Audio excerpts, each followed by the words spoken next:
Welcome, everyone, to the deep dive. Glad to be diving in. Today, we're charting a course right into the heart of the Mahabharata. It's a vast epic, but our focus, our mission, if you will, is quite specific. Right. We're looking at Lord Krishna. Exactly. Tracing his unwavering guidance and protection for the Pandava brothers. It's quite a journey they had. Extraordinary, really. From building a kingdom through that long, hard exile. And then, of course, the massive Kurukshetra war, and Krishna seems to be there at almost every crucial turn. He really does. His presence is constant, whether it's direct help, miracles, or just, subtle advice. So this deep dive is really about exploring that relationship, faith, maybe divine intervention, and what it means to have, well, a divine ally. It's fascinating because the Pandavas face such immense adversity. Not just external enemies, but huge ethical questions, situations that looked completely hopeless. Yeah. And Krishna's involvement, it's like the bedrock. There are Yeah. sorts of strength, really. It shows up in so many different ways. Okay, so let's start near the beginning. The Pandavas are setting up their kingdom, Indraprastha. And there's this major event, the burning of the Pandava forest. Sounds destructive, but it was actually key for them, wasn't it? It really was a pivotal moment. Yeah. So Indraprastha is established, and Agni, the fire god, he approaches Krishna and Arjuna. What the problem? A big one for him. He needed to consume the Pandava forest. Sounds odd, Yeah. but it was to replenish his divine energy, his power. But Indra, king of the gods, kept stopping him Ow. with massive rainstorms every time Agni tried. So Agni asks Krishna and Arjuna for help. And remember, they're often seen as Nara and Narayana, these ancient divine figures linked to Vishnu. Right, so they agreed. They did. And what followed was, well, quite a spectacle. Indra attacked furiously, storms, lightning, the works. Tried to protect the forest. Exactly. But Krishna, with his Sudarshan chakra, and Arjuna, with his, seemingly endless supply of arrows from the Gandiva bow, they just held him off Yeah. completely. Yeah, just the two of them against Indra. Pretty much. They created a sort of protective shield, allowing Agni to finally consume the forest. Indra eventually had to back down. Incredible. And what came out of this, besides Agni getting his energy back? Quite a lot, actually. Mm-hmm. First, Agni was grateful. He gifted Arjuna that incredible Gandiva bow we just Mhm. mentioned, plus quivers that never ran out of arrows. Huge assets for a warrior like Arjuna. Absolutely. And Krishna, well, he already had his Sudarshan chakra, but this event really cemented their combined power, their divine partnership in everyone's eyes. Mm. But maybe even more importantly, Yes. from the fire, or spared from it, emerged Mayadanava. He was technically a demon, but an incredible architect. And Arjuna spared his life. He did. And out of gratitude, Mayadanava later built the Pandavas their assembly hall at Indraprastha, the Sava. The famous one, the Hall of Illusions. That's the one. Incredibly beautiful, but also the place where that fateful dice game would eventually happen. So this burning, this destruction, it led directly to creation and gave them vital tools. It really shows how destruction can sometimes lead to regeneration, especially when it's guided by dharma, by righteousness, and divine help for tasks maybe beyond normal capacity. What do you think, listener? Have you ever seen something seemingly destructive clear the way for something unexpectedly positive? Let us know in the comments. It's a powerful example of that synergy between the devotee and the divine. Okay, moving from grand divine battles to something more personal.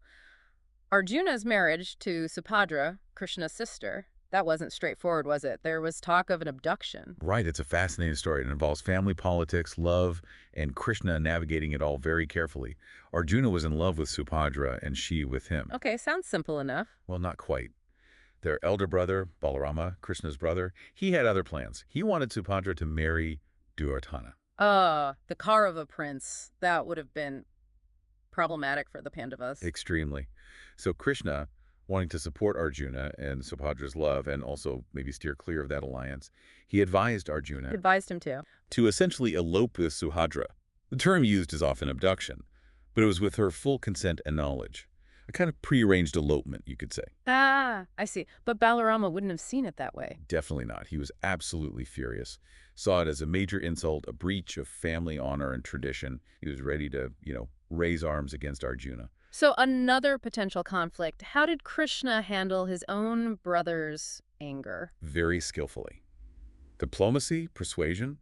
He spoke directly to Balarama. He reasoned with him, highlighting the genuine love between Arjuna and Subhadra. Appealing to the heart, then. Partly, yes, but also pointing out the political wisdom. An alliance with the powerful Pandavas through this marriage was actually very beneficial. He framed it in terms of dharma, of righteousness, and the potential for a strong lineage. And Balarama accepted it? Eventually, yes. He was calmed down, he saw that Subhadra was happy, and he acknowledged the strength of Krishna's arguments. So the marriage went ahead, sealing that vital bond between the Yadavas, Krishna's clan, and the Pandavas. It shows Krishna really working behind the scenes, doesn't it? Engineering happiness for his devotees, even if it meant bending the rules a bit. Exactly. Supporting dharma and genuine love, even unconventionally. Listener, have you ever found yourself supporting something that went against the grain, against tradition, because you felt it was the right thing for the people involved? It's an interesting dilemma. It really is. Okay, let's shift gears again. Back to the public stage. Yudhishthira wants to perform the Rajasuya Yajna. A huge deal, right? Declaring his sovereignty. A massive undertaking. Symbolically and politically very important. But there was a major roadblock. Jarasandha. King Jarasandha of Magadha, Right. immensely powerful, and he'd imprisoned dozens, maybe hundreds of other kings. He was the biggest obstacle to Yudhishthira being recognized as emperor. So a full-scale war seemed likely. That was the obvious path, but Krishna saw it would be incredibly costly. Many lives lost, victory uncertain. He had a different idea, a strategic one, Which was? a targeted approach. He proposed that just he, Bhima, and Arjuna go to Magadha, not with an army, just the three of them. And challenged Jarasandha directly. He was known for his immense strength. Exactly. Challenge him to a duel, a personal combat. Bhima, being the strongest of the Pandavas, would be the one to fight him. That sounds incredibly risky. It was, but Krishna knew something. Jarasandha had a unique birth, a unique vulnerability. He could regenerate from injuries unless he was literally torn in two and the two halves kept separate. Krishna subtly conveyed this weakness, this secret, perhaps through a sign or a quiet word. So Bhima fought him. Yes, a terrible, grueling wrestling match that went on for days. Bhima was pushed to his absolute limit. And how did he finally win?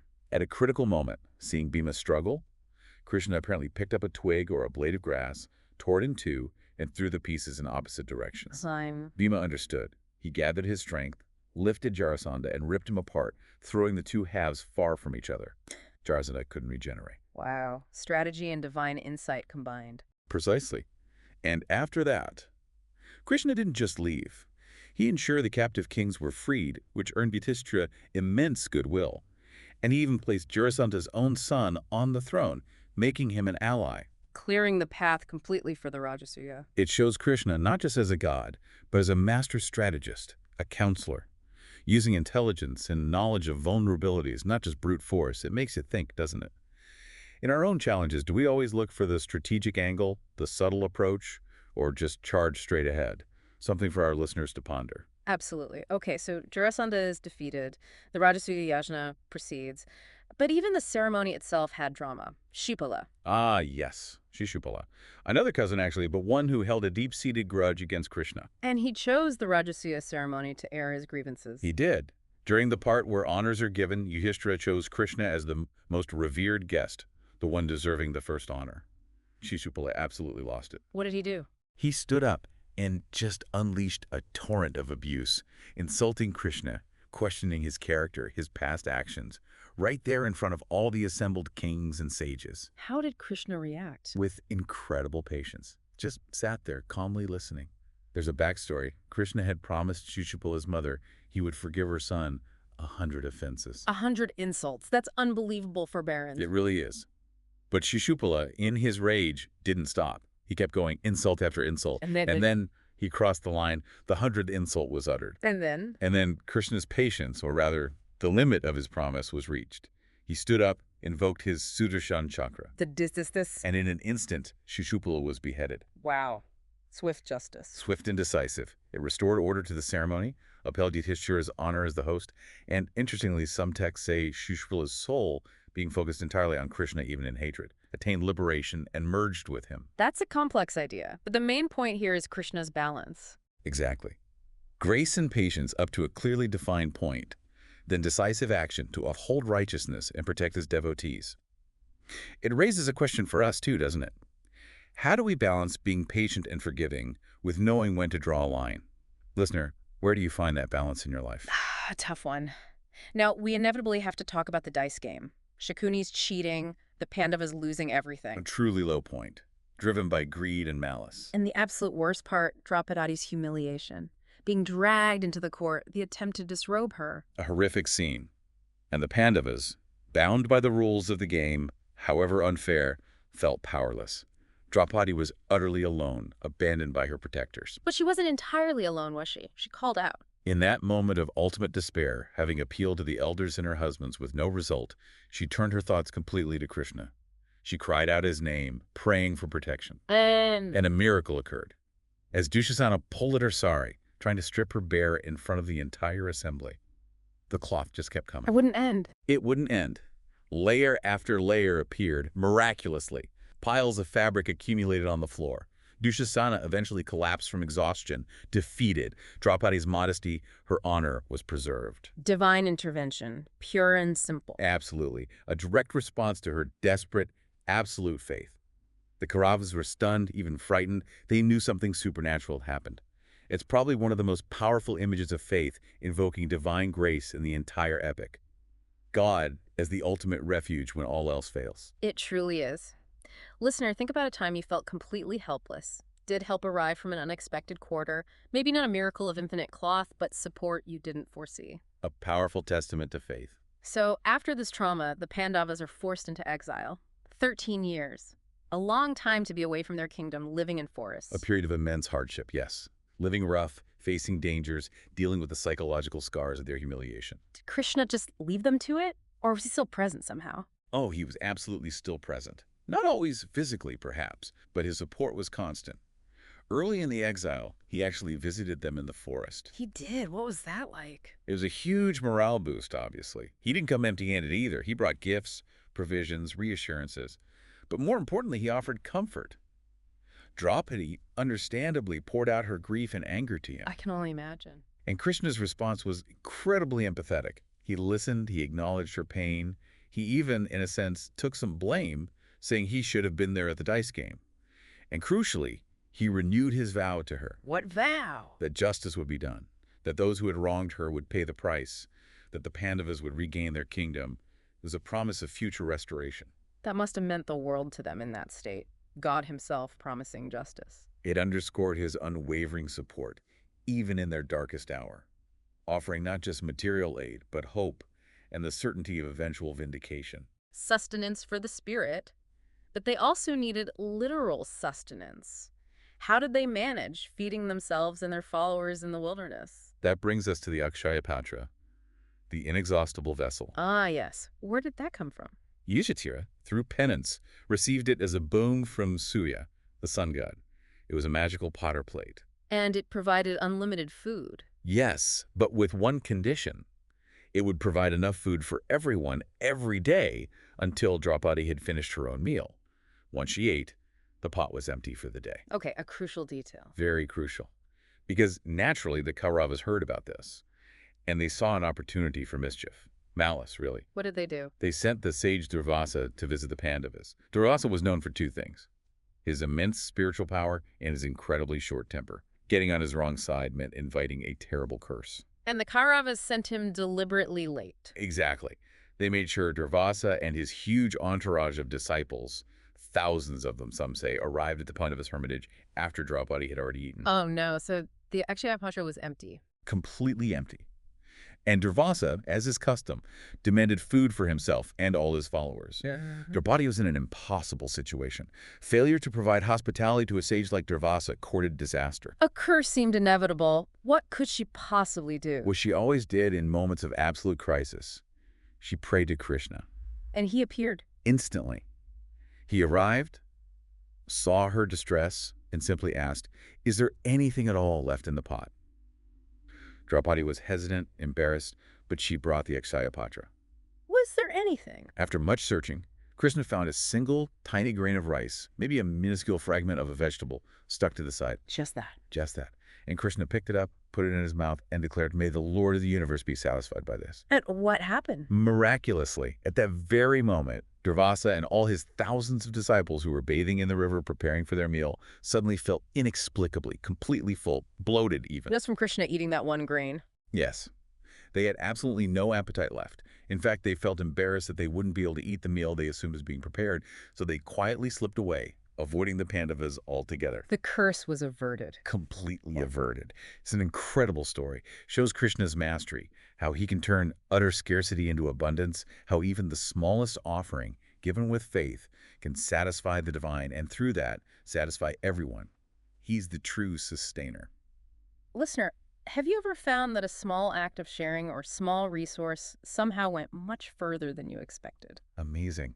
Were there other strange encounters or saves during the exile? There's another curious incident involving a sage named Romarishi. Romarishi means the hairy sage. Okay. Apparently, he had incredibly long hair, which he would spread out on the ground around him while meditating. The Pandavas, wandering through the forest, came across a tree with a single, very tempting fruit. It was forbidden, but they didn't know. And they disturbed the sage. Yes. They inadvertently trampled on his hair while trying to get the fruit. And his hair wasn't just hair.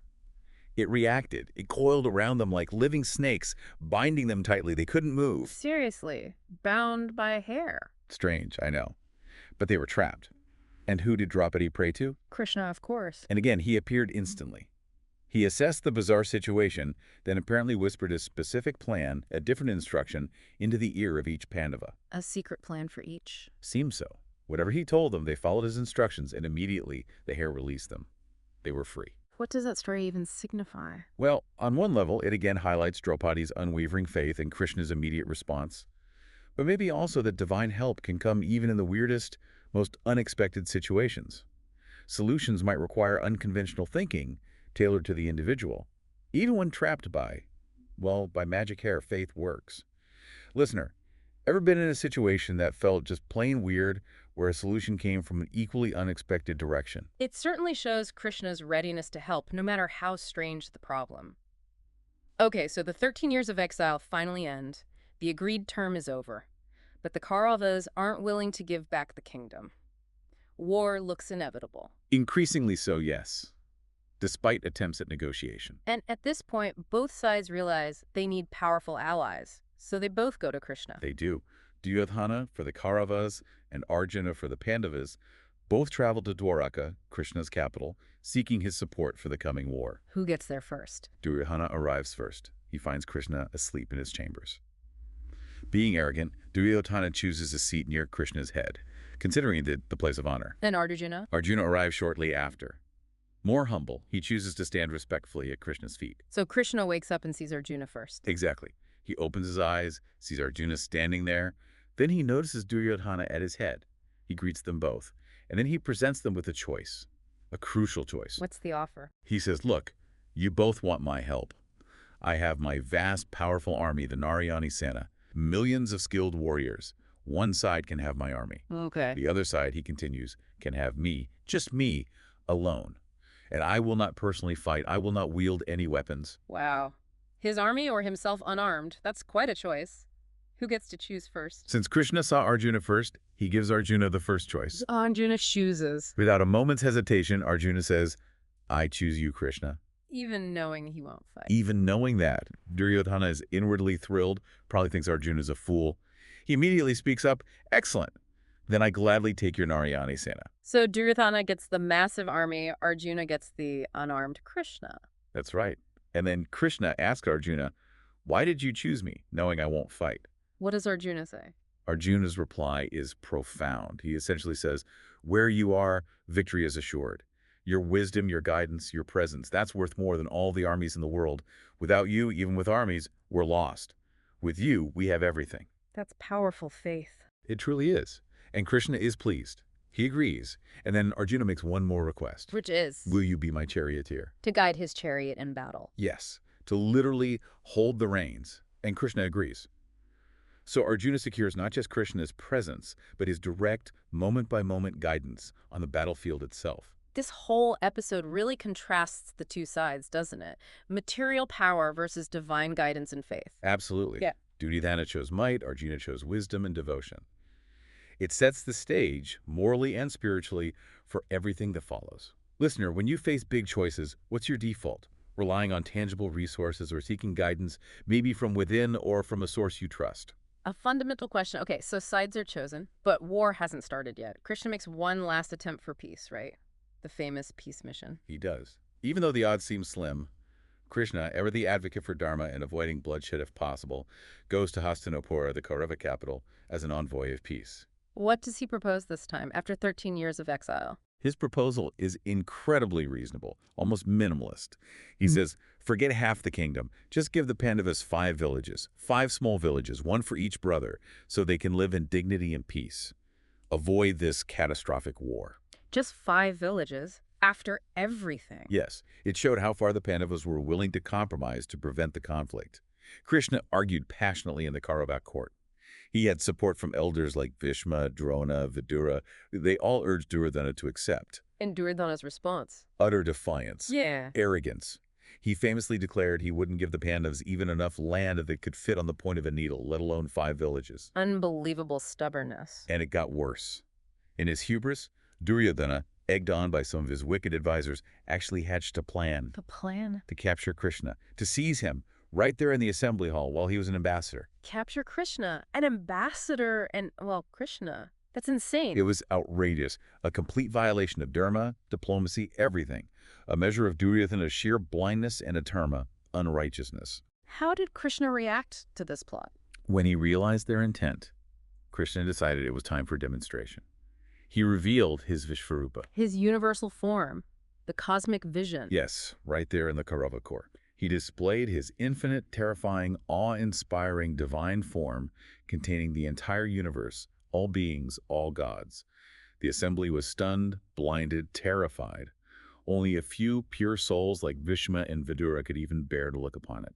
What was the purpose of showing that, then? It didn't stop the war. No, the peace mission failed in its immediate goal because of Duryodhana's obstinacy.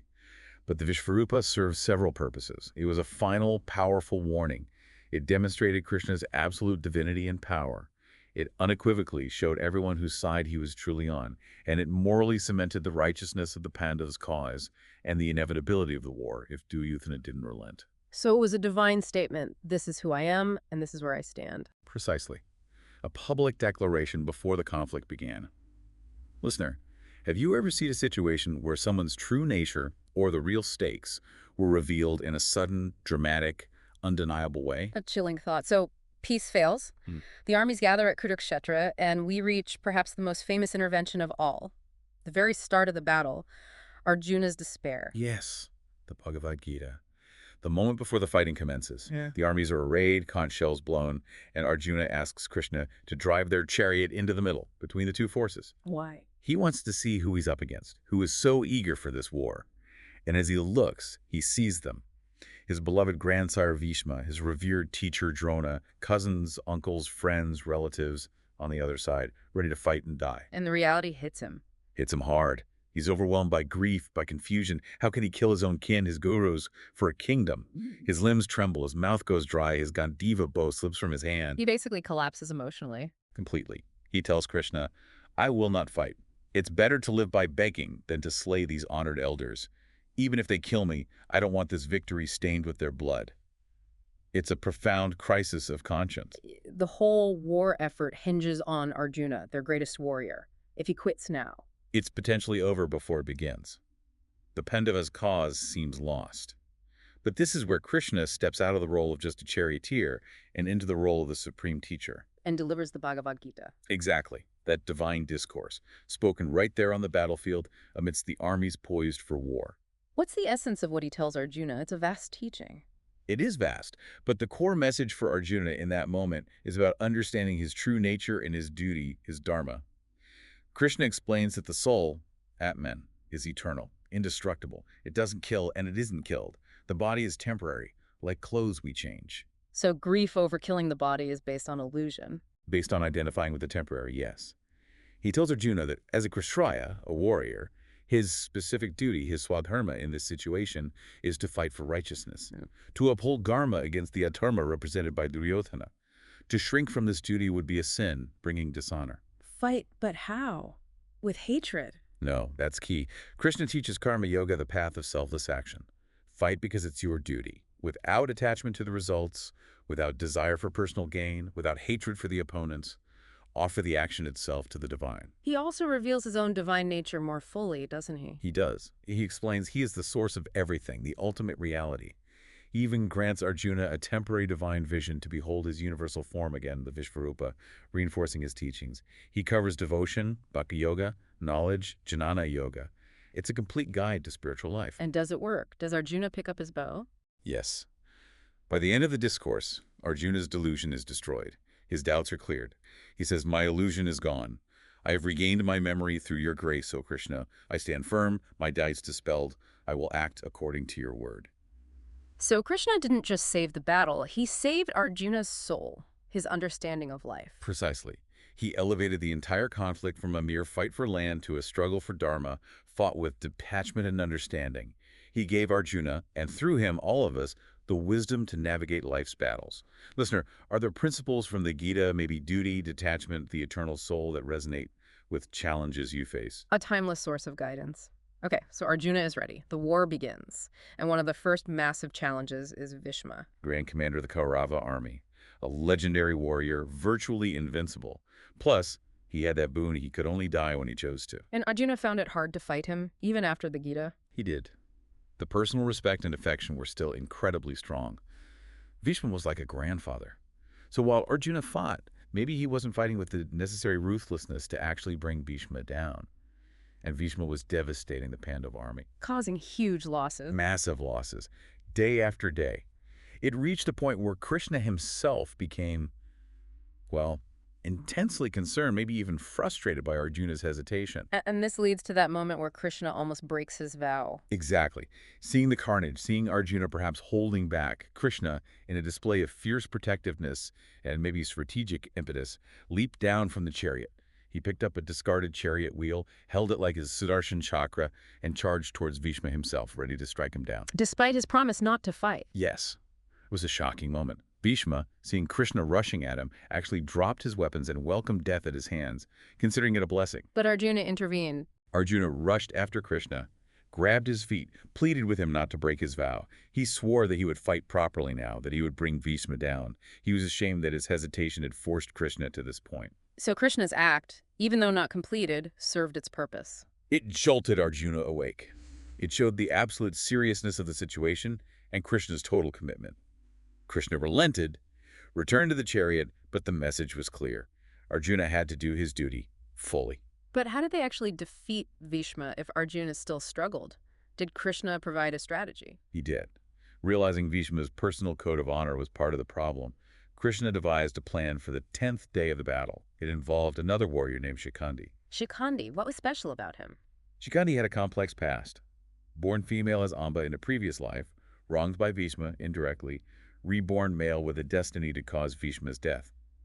Critically, Bhishma knew Shikhandi's history and had vowed he would never raise weapons against someone who was born female or identified as such. Ah, a loophole in Bhishma's defenses based on his own code. Exactly. So Krishna's strategy was, put Shikhandi at the very front of the attack against Bhishma.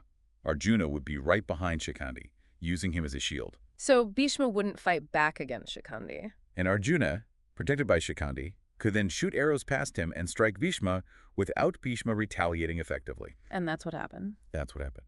Bhishma saw Shikhandi, lowered his bow as per his vow, and Arjuna, though pained, rained arrows upon his grandsire, piercing him until he fell from his chariot mortally wounded, though he didn't die immediately due to his boon. A complex strategy. Necessary, perhaps, but complex. It highlights Krishna's tactical mind again, finding a way around an invincible obstacle by understanding the opponent's principles and using them. It wasn't just about force, but about clever maneuvering for the sake of Dharma's victory. Listener, have you ever encountered a situation where understanding someone's principles or limitations was key to resolving a conflict or problem? It certainly shows a different kind of battlefield intelligence. Okay, Bhishma falls.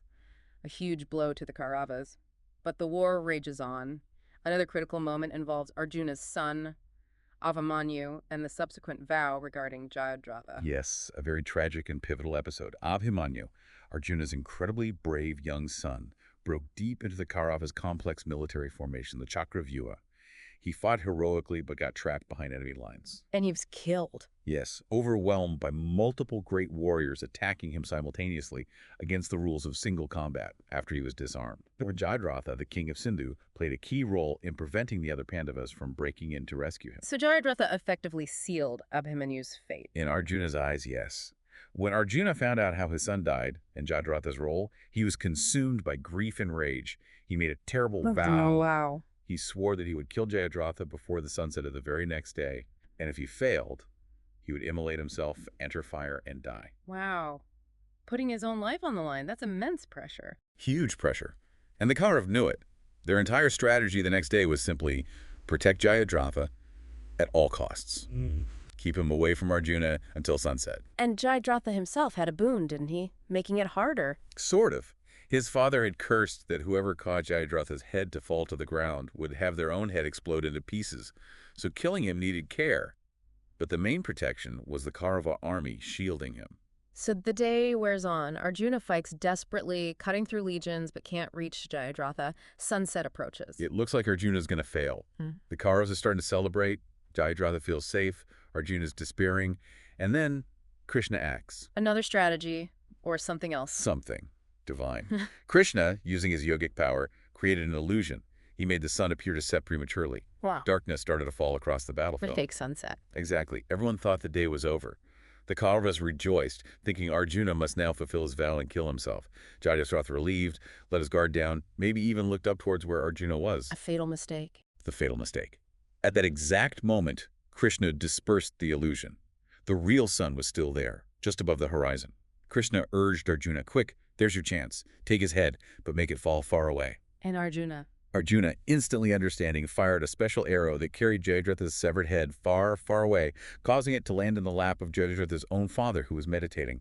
The startled father dropped the head, and his own curse took effect on himself. Incredible. Krishna literally manipulated time, or perception of time, to save Arjuna and fulfill the vow. It's a stunning example of divine intervention, bending the rules of nature itself to ensure justice and protect his devotee. Talk about having an ally.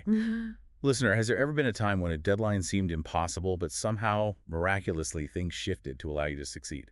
Mind-bending stuff. Okay, another major Kaurava pillar, Drona, the royal teacher, guru to both Pandavas and Kauravas. How did he fall? He was also incredibly powerful. Drona was devastating. Especially after Bhishma's fall, he became even fiercer.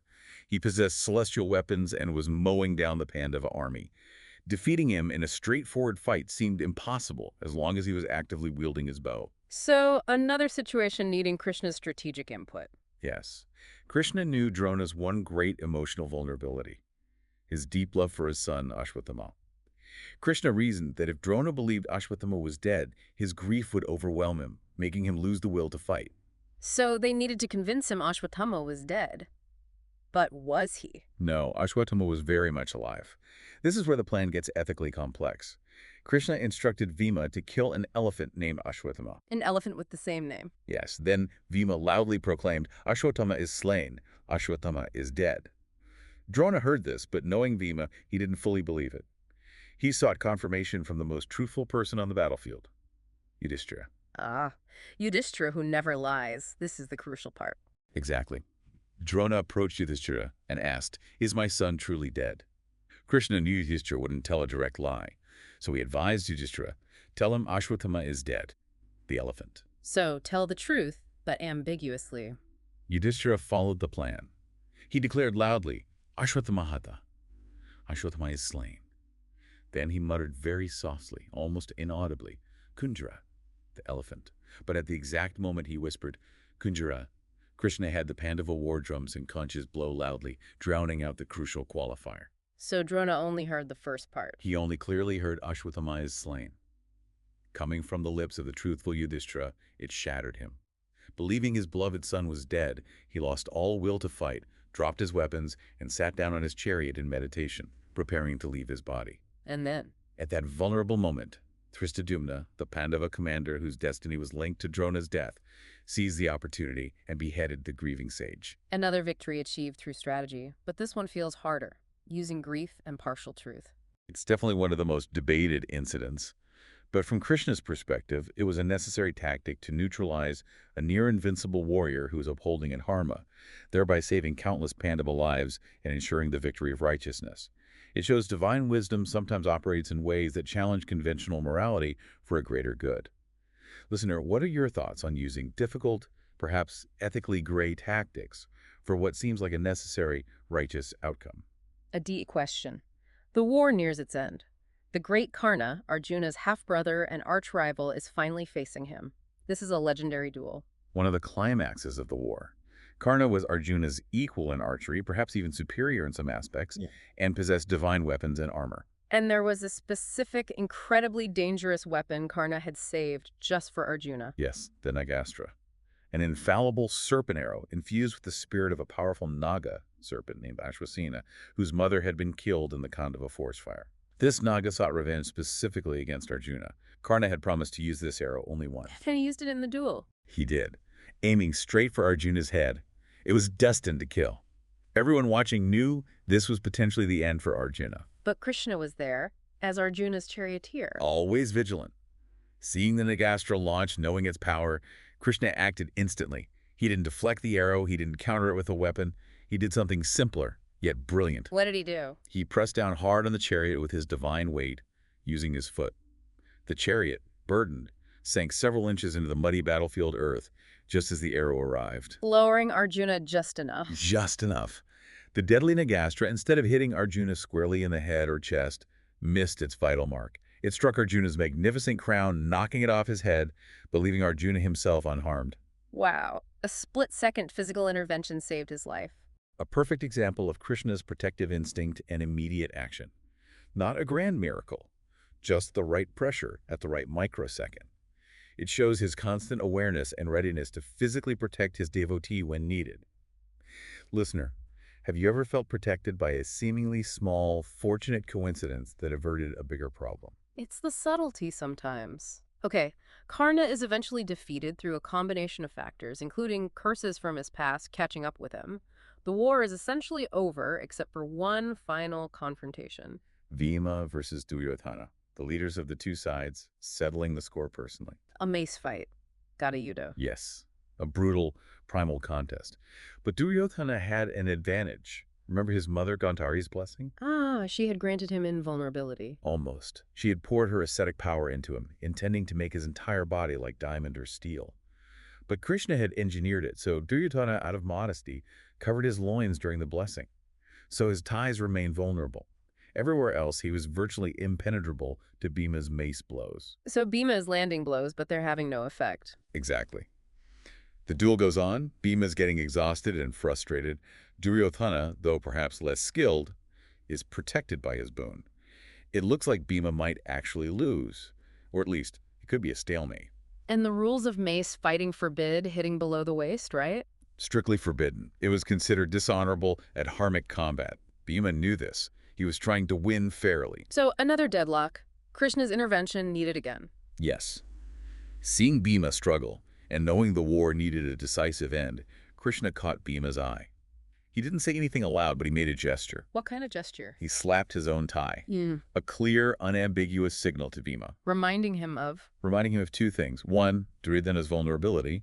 Two, Bhima's own terrible vow taken years ago in the assembly hall after dropping his humiliation. Bhima had sworn he would break Duryodhana's ties in revenge for him disrespectfully exposing his tie to Draupadi. So Krishna is basically saying, remember your vow, and here's how, even if it breaks the rules of combat. Exactly. He's indicating that fulfilling that long-delayed justice, ending the reign of Adharma personified by Duryodhana, now takes precedence over the conventional rules of a duel.